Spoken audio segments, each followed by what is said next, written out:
Hello students, we are back again with our new active and passive voice video, and this time our topic is future indefinite tense.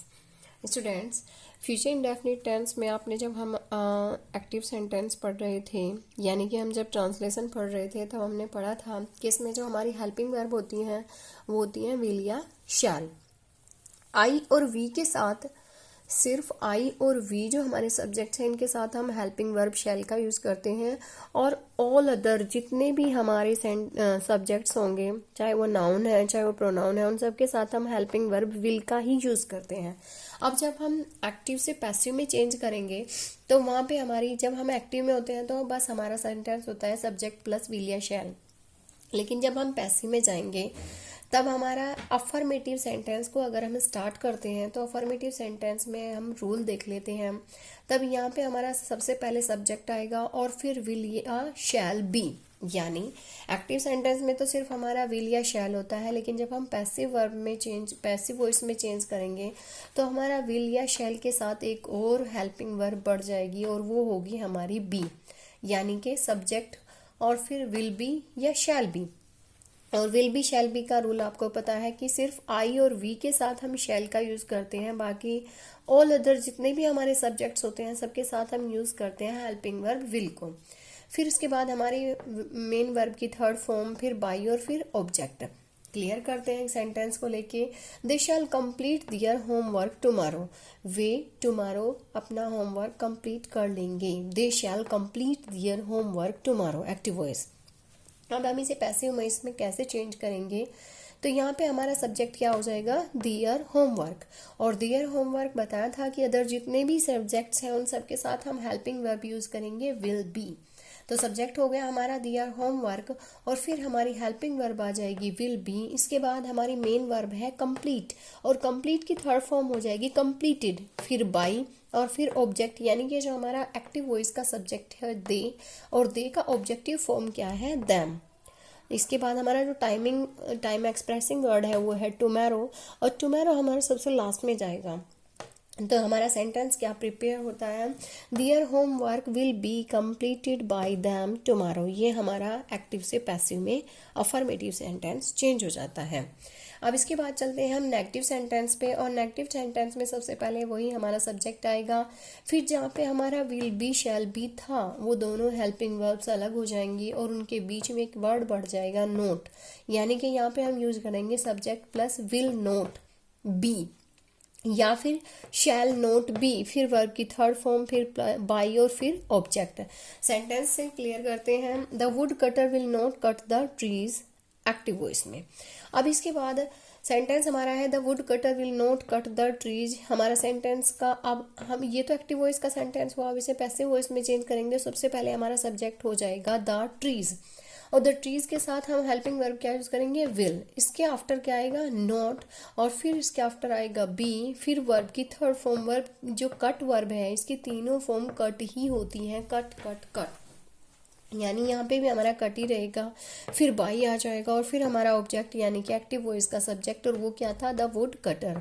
तो हमारा sentence हो जाएगा the trees will not be cut by the wood cutter. ये हमारा passive voice में change हो जाएगा।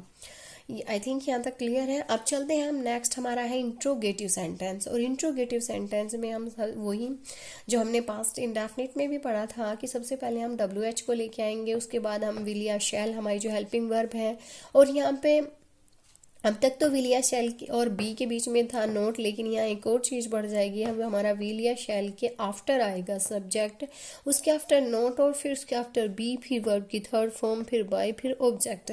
Sentence देख लेते हैं, will you accompany us to Delhi. अब हमारे सेंटेंस की स्टार्टिंग हुई है हेल्पिंग वर्ब से, यानी कि विल से।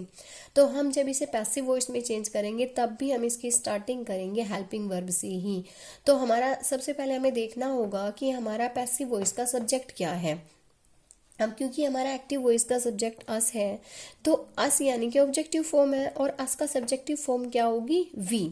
तो वी के अकॉर्डिंग हम हेल्पिंग वर्ब क्या लेके आएंगे, शैल। तो यानी कि मैंने बताया था आपको, हम प्रेजेंट इंडेफिनिट से मैं आपको ये चीज़ एक्सप्लेन करती आ रही हूँ कि इंट्रोगेटिव सेंटेंस में अगर हमारे सेंटेंस की स्टार्टिंग होती है WH से, तो हम उसे पैसिव वॉइस में भी WH से स्टार्ट करेंगे। और यदि एक्टिव वॉइस की स्टार्टिंग होती है हेल्पिंग वर्ब से, यानी कि इस टेंस के अकॉर्डिंग अगर हम हेल्पिंग वर्ब देखते हैं तो हमारी विल या शैल है, तो इसी के अकॉर्डिंग हमारी जो पैसिव वॉइस स्टार्ट होगी वो भी विल या शैल से ही होगी। लेकिन विल या शैल का पता लगाने के लिए हमें सबसे पहले अपने सब्जेक्ट को देखना होगा, और क्योंकि इसमें अस है तो अस का सब्जेक्टिव फॉर्म होती है वी, तो वी के अकॉर्डिंग हम क्या लेके आएंगे, शैल। स्टार्टिंग होगी हमारी हेल्पिंग वर्ब से शैल, इसके बाद हुआ हमारा सब्जेक्ट वी, फिर नोट का यूज़ नहीं हुआ है तो नोट को स्किप करते हैं, और फिर हम लेके आएंगे अपनी हेल्पिंग वर्ब, दूसरी हेल्पिंग वर्ब को बी को, और फिर हमारी मेन वर्ब की थर्ड फॉर्म, और मेन वर्ब क्या है, एकम्पनी। एकम्पनी की थर्ड फॉर्म हो जाएगी एकम्पनीड, और फिर हमारा बाई, और फिर हमारा जो है ऑब्जेक्ट। ऑब्जेक्ट क्या है, जो हमारा एक्टिव वॉइस का सब्जेक्ट है यानी कि यू। तो हमारा सेंटेंस हुआ shall we be accompanied by you to Delhi. ये हमारा एक्टिव से पैसिव में सेंटेंस चेंज हो गया। अब चलते हैं हम एक ऐसा एग्जांपल लेते हैं जिसमें कोई WH वर्ड आया हो, जैसे कि Who will forget your kindness। अब मैं जब आपको हम ये एक्सप्लेन कर रहे थे, जब हम आपको ट्रांसलेशन समझा रहे थे, तब भी ये चीज़ समझाई थी कि जहाँ पे हु वर्ड आ जाए, हु वर्ड हमारा WH वर्ड है, लेकिन जब भी हु वर्ड आता है तो हु वर्ड के बाद हम सेंटेंस को बनाते हैं अपने अफर्मेटिव सेंटेंस के रूल के अकॉर्डिंग। तो यहाँ पे भी जब हम पैसिव में चेंज करेंगे तो अफर्मेटिव सेंटेंस के अकॉर्डिंग ही चेंज करेंगे।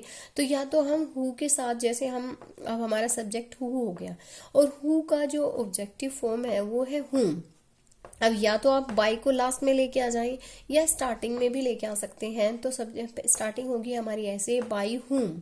अब ये हमारा सब्जेक्ट हो चुका बाई हुम, फिर इसके बाद आएगा हमारा विल, और फिर आएगा हमारा सब्जेक्ट, यानी कि, और सब्जेक्ट हमारा क्योंकि पैसिव वॉइस का जो ऑब्जेक्ट है वो है योर काइंडनेस, ये हमारा सब्जेक्ट हो जाएगा, by whom will your kindness. और फिर इसके बाद आ जाएगा हमारा बी।